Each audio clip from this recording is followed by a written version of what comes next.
Part 2: The Painter Who Defied Kings.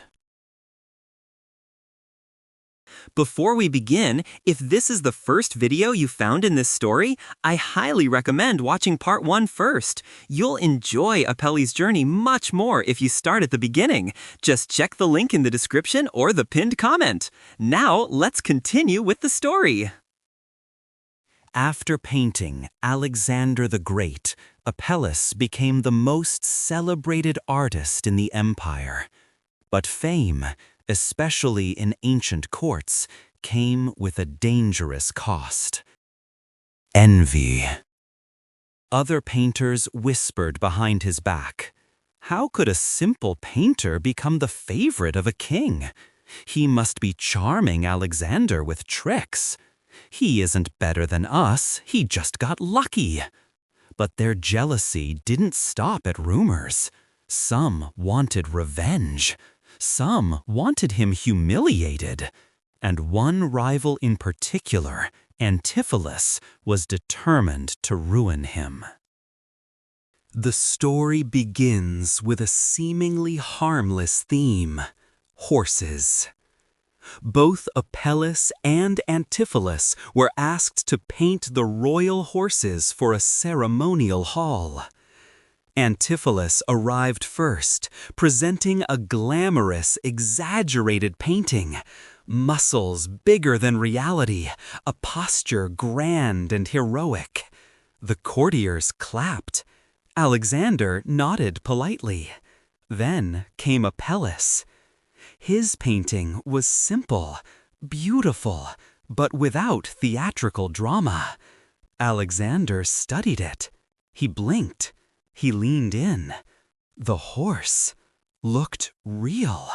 Not heroic, not idealized, just real. So real that when actual horses were brought in for comparison, something unbelievable happened. The real horses neighed at Apelles' painting, but ignored Antiphilus's. The room froze. Alexander smiled. Antiphilus went pale. Apelles had won again, and that victory planted the seed for a dangerous conspiracy. Antiphilus was consumed with fury. He needed a plan, not to outpaint Apelles, but to destroy him. So he approached a palace official skilled in manipulation.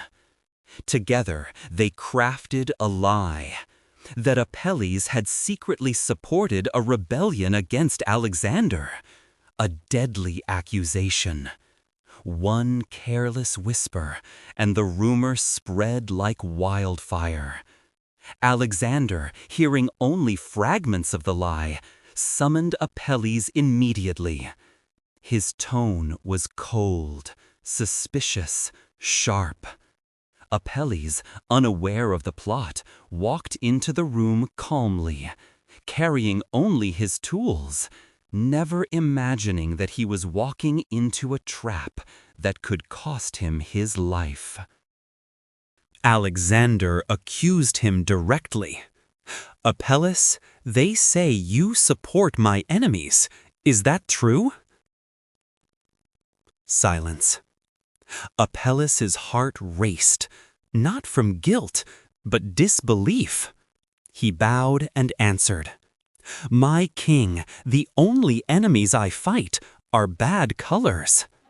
The room burst into quiet laughter. Even Alexander cracked a smile. This small moment of humor broke the tension. Apelles explained the conspiracy. Alexander listened carefully. Then Alexander realized the truth. He had nearly executed an innocent man because he trusted rumors over reason. Horrified by his own mistake, Alexander apologized to Apelles personally, a gesture unheard of for a king. Antiphilus and the manipulative official, on the other hand, were punished severely. But Apelles didn't celebrate. He simply said, A great leader must know when a lie is more dangerous than a sword.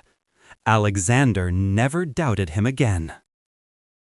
If these stories spark your imagination and help you learn English effortlessly, don't forget to subscribe and turn on notifications. There are many more artists' journeys waiting for you. After surviving the scandal, Apelles produced one of the most legendary paintings in ancient history, the foam-born Aphrodite. They say the goddess looked so real that people traveled across cities just to see her. The stories became wilder with each retelling. Some claimed she smiled at viewers. Others swore her skin glowed under lamplight. And some insisted she even breathed. But the most famous tale comes from his rivalry with another painter. One day, Apelles and Protogenes decided to test each other's skills, not with grand paintings, but with lines. Apelles drew a line so thin and perfect, Protogenes responded by drawing an even thinner one. Apelles then returned and drew one thinner still, splitting the previous line in half with surgical precision. Visitors who later saw the panel were amazed, not because the lines were beautiful, but because they were impossible. Apelles proved something that day. Technique alone could be as breathtaking as any masterpiece. This battle of lines became legendary, proof that even the smallest stroke could carry the power of genius. And yet, the greatest challenge of Apelles' life was still ahead of him. In the final chapter of Apelles' story, you'll discover how he created a painting so lifelike it sparked one of the most famous illusions in art history, a work where even nature itself was fooled. Watch part 3 to experience the climax of Apelles' legend.